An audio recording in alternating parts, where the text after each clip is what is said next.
the last ticket to us. I carry the city in the left pocket of my coat, keys, a linted receipt, and lately, a small paper ticket with 3 words I wrote because someone else refused to. The ticket sits folded against my thigh like a promise that might fold back on itself. I walk the riverfront after midnight because the water keeps mistakes honest. It moves them along without pretending to judge. At home, Mark said, can we talk tomorrow? In that voice that strings a rope between two things and asks one of them to tie a knot. Our couch has learned to be a courtroom, cushions arranged like juries, the lamp a single, unforgiving judge. It's easier to leave before the arguments sharpen. I left and kept walking until the city smelled of diesel and possibility. His name on my screen was L, the single initial I give hazards so they feel manageable. Liam's message read back Doc. 10 minutes. Just talk. We had a history stitched into the margins of other people's afternoons, lunches that wanted to be longer, nights that wore patient clothes and forgot to go home. He drifted back into my orbit 2 months ago wearing a jacket that made risk look like an honest trade, and a laugh that felt like being forgiven for something you didn't yet regret. The dock is a place where time is honest because it has to be. Shipments have due dates, tides have schedules. He waits in the glow of a sodium lamp, coat unbuttoned, a cigarette he's not ashamed of pinched between 2 fingers like a punctuation mark. He never greets me the loud way strangers do.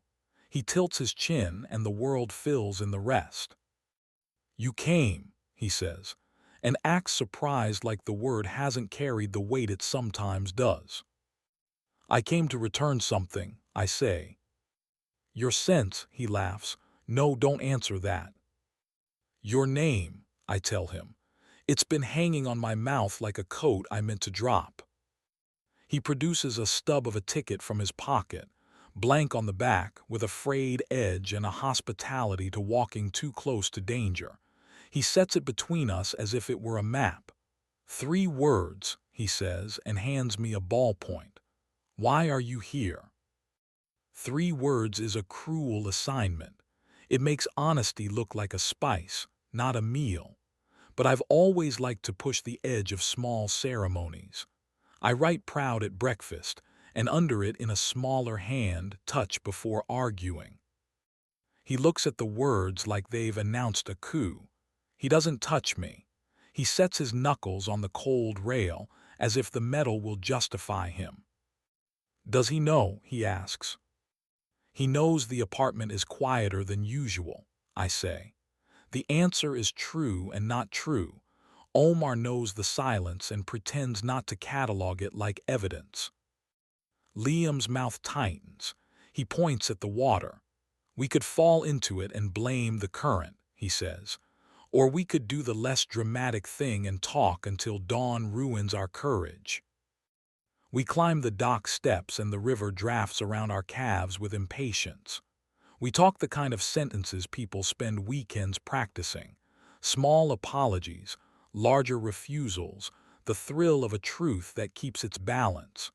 When he moves closer, it feels at once inevitable and like transgression planned by meticulous people. His breath smells like cheap whiskey and oranges. Tell me no, he murmurs, an invitation that looks like a test. I don't.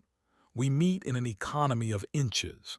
His hands are warm, precise, the way someone who has handled fragile things is careful with the world. We don't rush. We let the water and the night pace us. He kisses me like a man who is explaining something he can't quite say, and the explanation is soft and urgent in equal measure.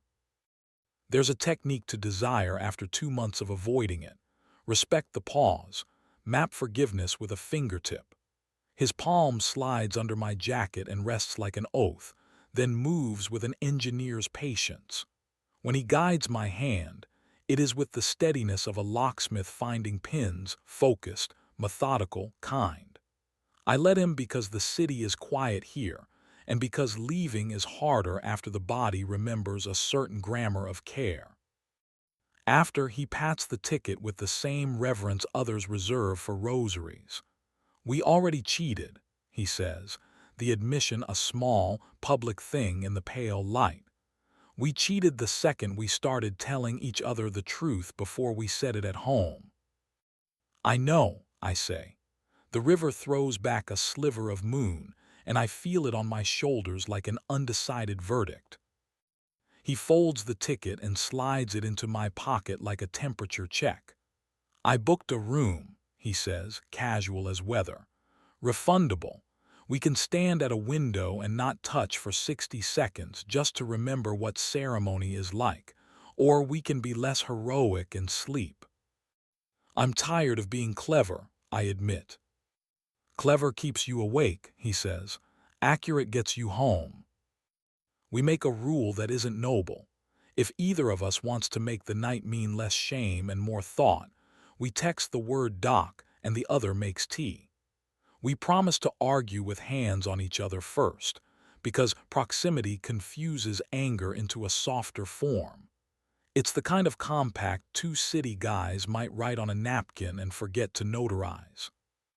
When I go back to the apartment, Omar is on the floor in front of the door like a man who's decided to be useful. He doesn't ask where I've been. He says only, "Do you want to be asked?"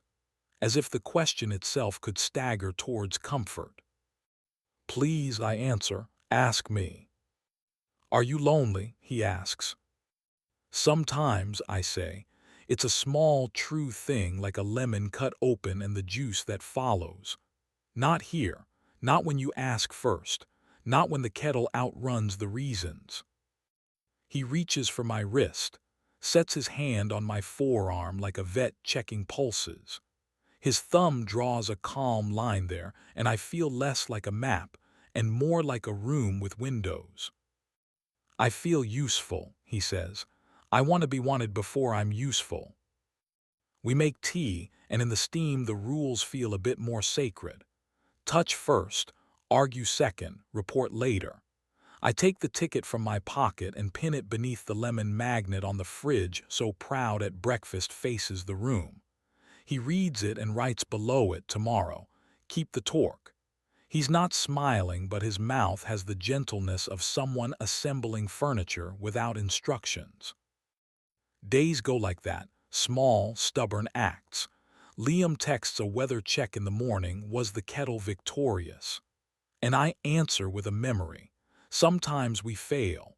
Sometimes we write 3 words on a scrap and pin them where the other will find them. The ticket learns the curve of my hand, becomes a familiar weight. A week after the dock, I go back to the river alone and leave a bottle of water on the bench near the lamp with a note, "For whoever is waiting for a sister." Liam's handwriting on the ticket is faint and sure. I walk home lighter than I left. The night does not promise absolution. It offers possibility and a small calendar of choices. Some of them are stupid and human, late texts, double bookings, misread signals. Some of them are sacred, showing up, making tea, taking the other's wrist in the middle of an argument and remembering the geography of their bones. Once in the weak light of early morning, Liam kisses me like an answer and says, "I don't want to be the story you hide in your pockets." He means it, which is dangerous and terrifying and astonishing all at once. I answer him the only way that seems honest. "Neither do I, but I'll keep the ticket until it's time to cash it."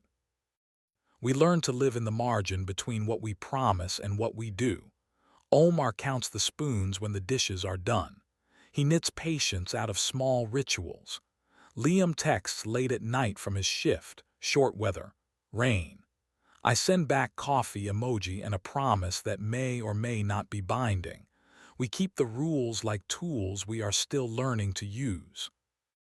On an ordinary Tuesday, I take the train out of town to see my sister.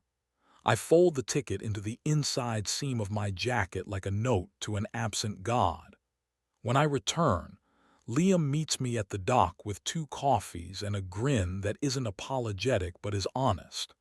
I hand him back the ticket clean, and he studies my face as if trying to translate it into something he understands better than words. We stand by the water, hands warm, and do not fall in. We do not pretend our choices are anything but piecemeal courage. But when the city leans in and the river reflects us, I think about the small ceremony of that stub of paper, how fragile it was to begin with, and how heavy it became by virtue of being kept. When things go wrong, they will, because people are lazy and honest in inconvenient proportions. We slow down. We follow the rule: touch first, argue second. We remember to ask. We write the words that matter and pin them to the refrigerator. We make tea and let the steam do what it does best: blur the edges until the shape of the next step is safer. There are no grand gestures here, no cinematic betrayals or noble sacrifices. There is, instead, the slow, stubborn work of keeping a promise to someone else and to the version of myself that can tolerate small risks. It's not heroic. It is, in its own crooked way, faithful. Sometimes I think about burning the ticket as a ceremony that means something. Sometimes I tuck it deeper and forget until laundry reminds me. Mostly, I let it live in my left pocket, warm against my hip, a little heavier for every morning it survives. It tells me who I was that night and who I might yet be. It keeps a place in my life for the two of them: the man who needs to be asked, and the man who asks with his mouth and his hands and his terrible, kind heart. Outside, the river keeps moving. Inside, the tea cools and the lemon magnet presides over mornings like an honest saint. We do what we can with what we have, and sometimes that is enough.